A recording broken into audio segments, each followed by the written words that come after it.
Oi pessoal, bom, resolvi fazer esse vídeo aqui de forma resumida, o mais sucinta possível, para não ficar desgastante, não ficar cansativa.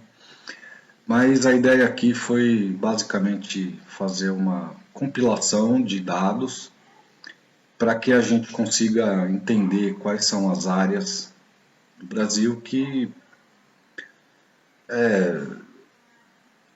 sejam zonas seguras ou que, de uma certa forma, tenham menos problemas, né?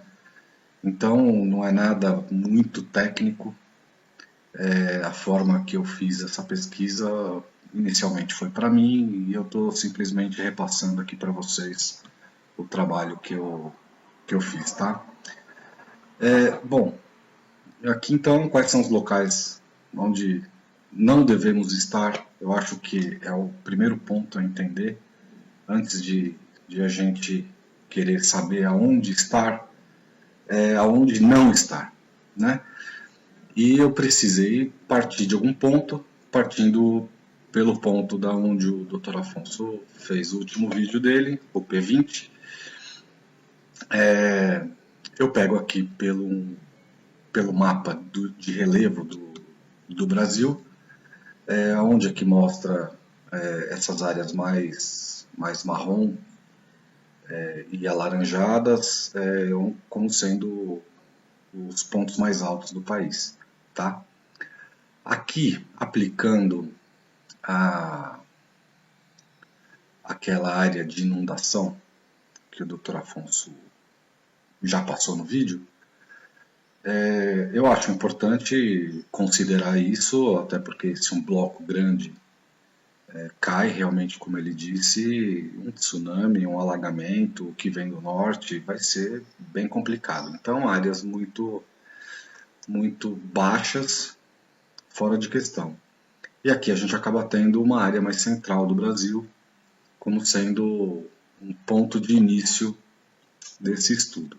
Infelizmente, essas outras áreas alagadas eu desconsidero.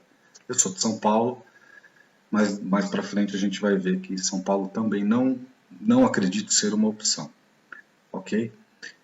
Então aqui eu também considerei algumas áreas que são muito propensas a grandes incêndios, né? Então eu acabei tirando essa área mais alaranjada, como foi mostrado anteriormente, é a área mais livre dessas inundações. E essas áreas onde tem o fogo são áreas que eu também considero bastante preocupantes, né? Como uma área que é o litoral da Serra do Mar, no Pará, são já ainda Amazônia, eu acho bastante complicado, então eu tirei, até porque os incêndios, como a gente vê aqui, imagens de Portugal e Califórnia, um incêndio dessas proporções, ele chega a uma temperatura de até 600 graus. Então a gente está perto de uma área dessa, realmente não vai ser bacana, ok? Então, dessa área territorial considerada seca, né? Mais uma vez aqui só para ilustrar.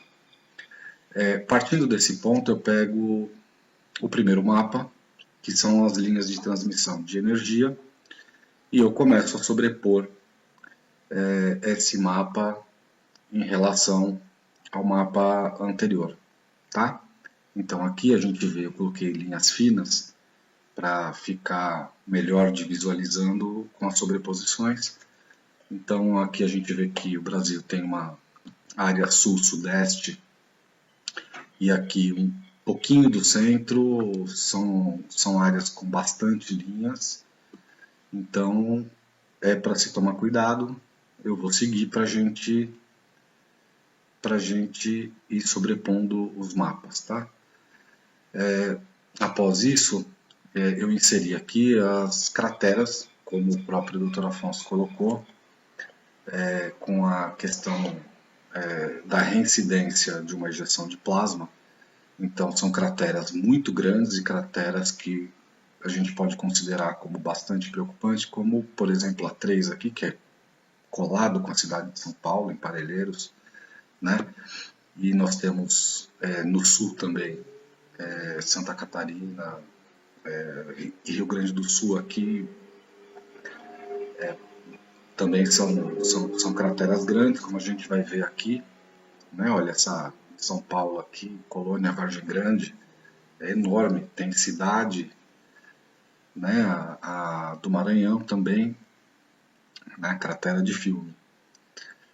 E a gente não pode considerar só isso, então já coloquei, e também, inicialmente aqui, eu também já incluí a usina nuclear de Angra, que também acaba fazendo um estrago muito grande para toda essa região num raio considerável.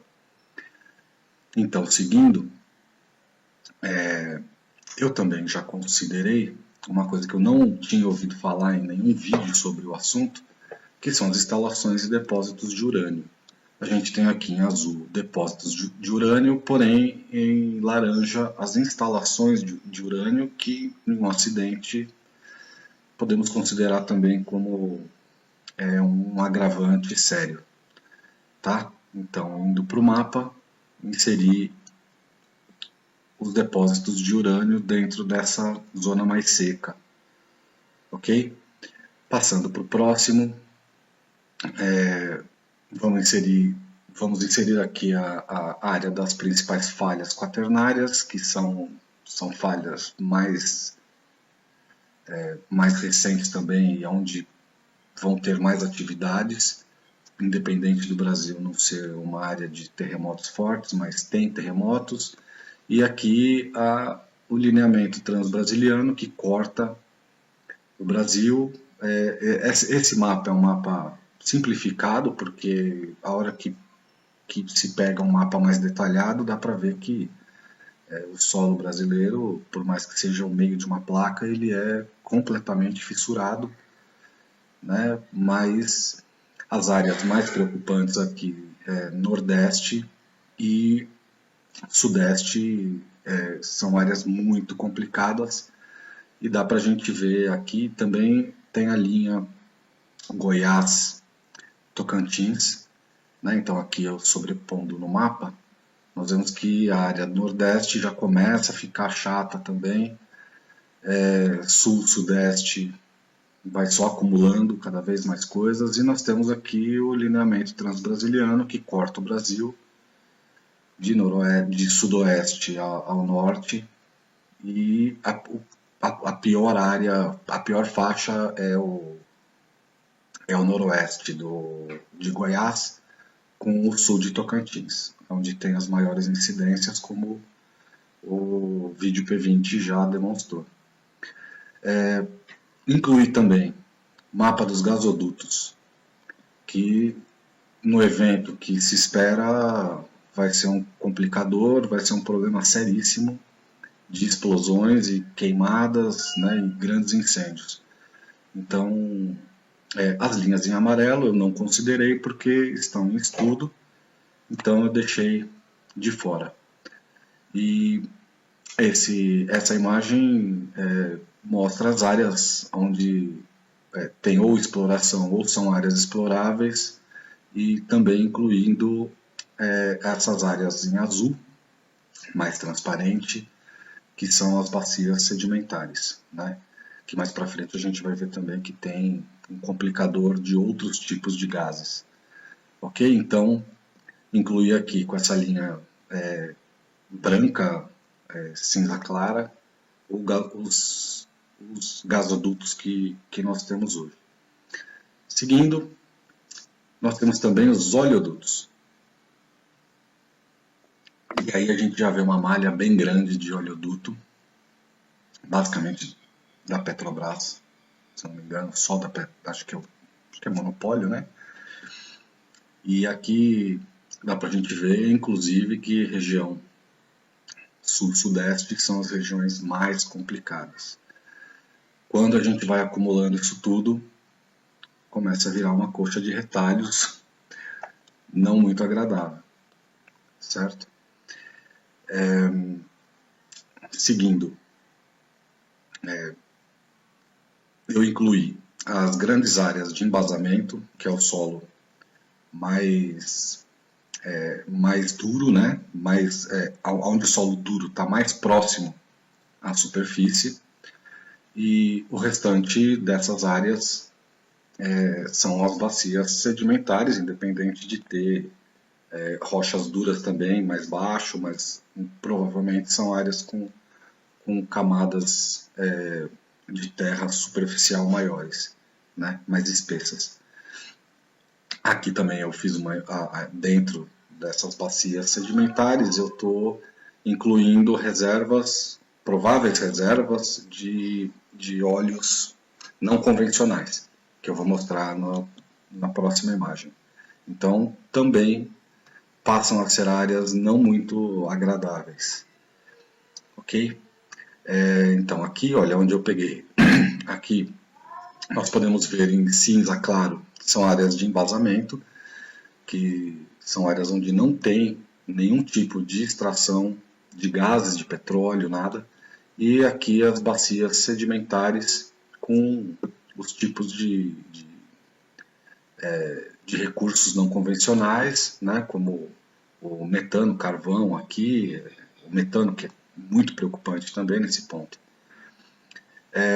Aqui outra imagem com as áreas com chance de descoberta de petróleo e gás. Então nós temos aqui também, eu acho que essa região sul aqui está bem chata, né? Essa região nordeste também, aqui acima aqui da Bahia, já também não é uma região muito legal, pensando nesse ponto. E aqui é um mapa onde eu só quero mostrar que quando é feita uma análise, uma pesquisa geológica ou geomorfológica, é muito mais detalhado e não dá para a gente simplesmente taxar, olha, aqui é o melhor solo, mas o que dá para ser feito é ter uma noção melhor, né? E aí em cada ponto que se escolha pode ser feito um estudo mais aprofundado, mas de uma forma geral é isso daí. Aqui de novo a gente vê, né, essas áreas de embasamento dos terrenos pré-cambrianos, que eu julgo serem áreas melhores nesse ponto geológico, e o mais claro, as bacias sedimentares, né? E aqui é um mapa de 2008, já meio um tanto defasado, de oleodutos e gasodutos. A partir dessa compilação que eu fiz, a gente acaba tendo uma noção do que seriam áreas mais limpas, né? Dentre tudo isso. E aqui eu considero essas áreas em branco como as melhores áreas. Então a gente tem aqui uma parte do Maranhão, a área central do Brasil, que está sob um embasamento maior também, mais aflorado, o sul da Bahia, né? Então acho que são as três grandes áreas aqui que eu acabei conseguindo definir. Me anima muito a questão das chapadas, né? Então aqui nós temos 5 principais chapadas no Brasil, e aqui nomeando elas, né? Mais ao norte aqui nós temos a do Araripe, das Mesas, e as que eu mais gosto, Diamantina, Veadeiros e Guimarães. Tá?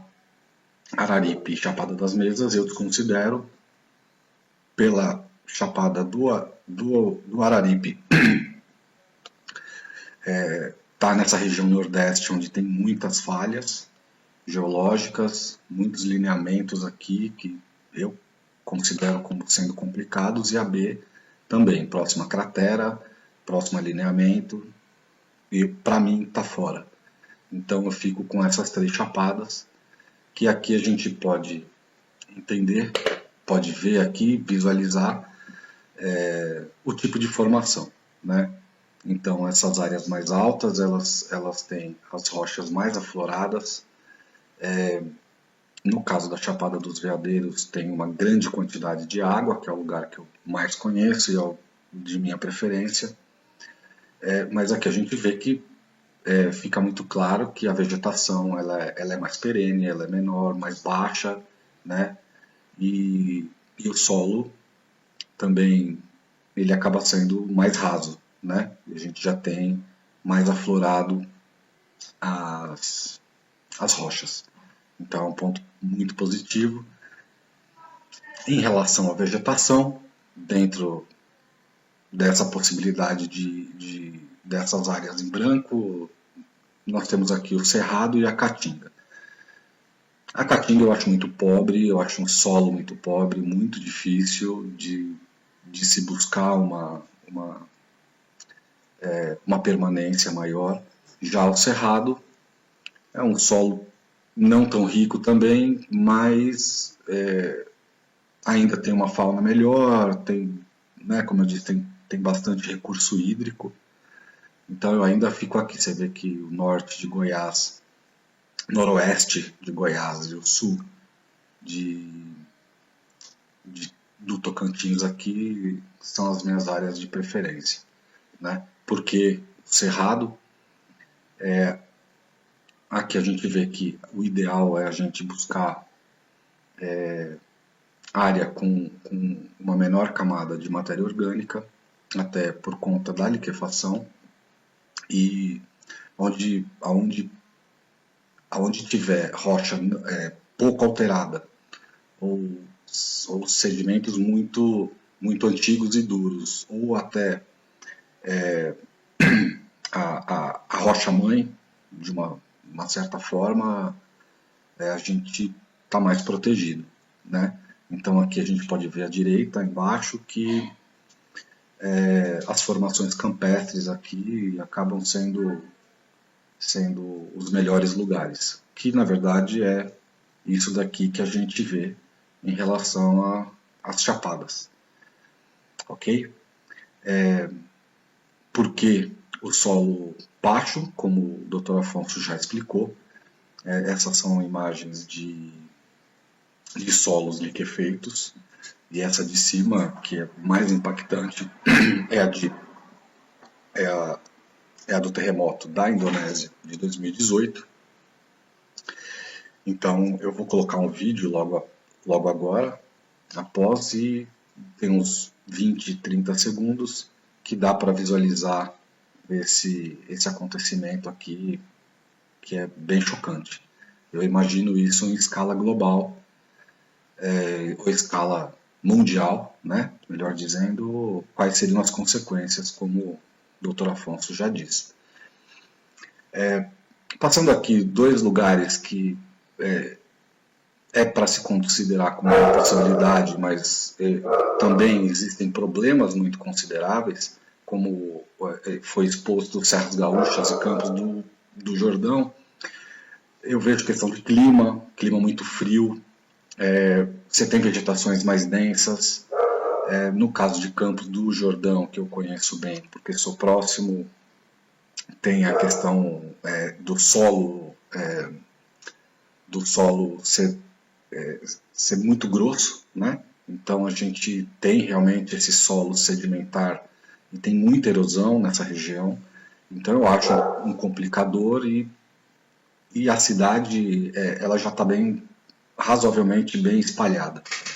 Eu sou daqui de perto, não considero um bom lugar.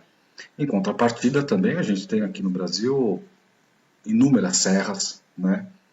Dá para escolher, mas aí teria que ser um estudo pontual de cada uma dessas regiões, e acho que fica a cargo de cada um, tá?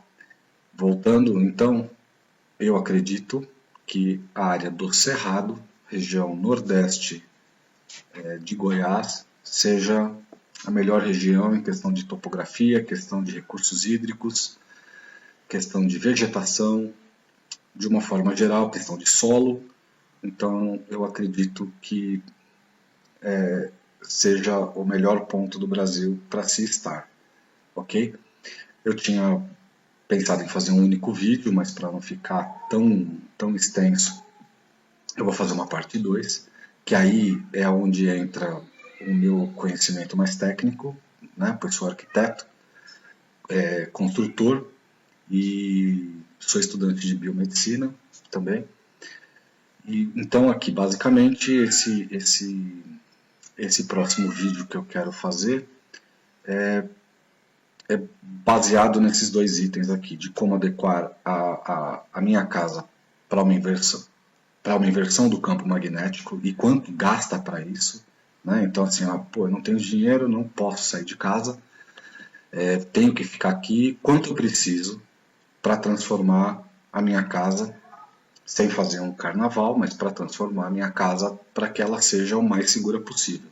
Tecnicamente tem como fazer isso sem grandes gastos. Ou então, para quem pudesse se planejar um pouco mais, como criar um abrigo para minha família, quanto custa e se dá para fazer com pouco dinheiro, dá para fazer com pouco dinheiro. É só uma questão de prioridades, de se ajustar essas prioridades, ok? Então aqui, basicamente, o que eu vou focar, na verdade, é na proteção contra o plasma, na proteção contra a liquefação do solo, proteção contra terremoto, contra a despressurização da atmosfera, que eu acho que é seríssimo também, principalmente se você fizer um abrigo, né? O abrigo ele acaba sendo numa despressurização externa, o seu abrigo fica pressurizado, então é bem complicado, mas é muito simples de resolver.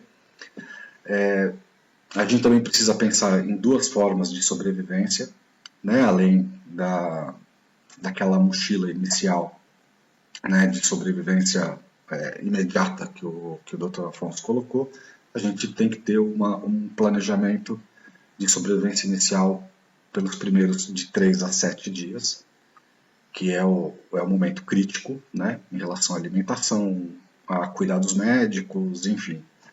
É uma sobrevivência mais imediata que tem que ter itens para o primeiro momento. Uma sobrevivência já para 6 meses, 2 anos, e a partir daí, se você conseguiu sobreviver por 2 anos, você sobrevive, né, pelo tempo que for necessário.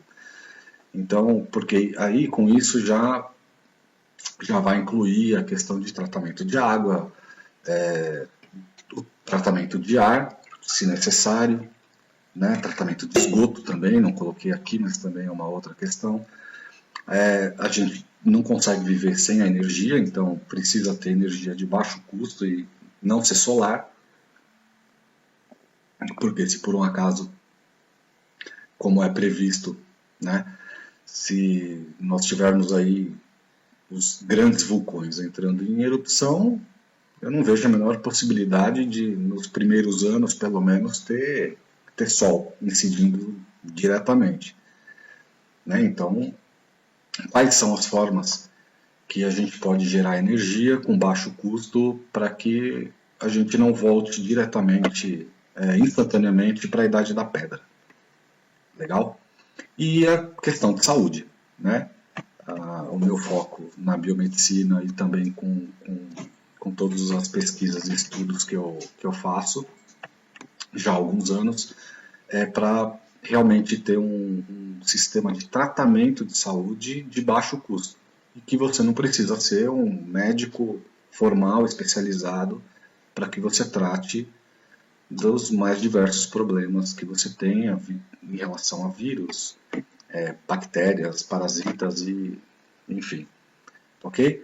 Então, essa parte 2 é que eu julgo a mais importante. A parte 1 foi mais um compilado, mais uma sobreposição desses itens que são importantes. Ok? Então é isso aí. Espero que tenha ajudado e muito obrigado.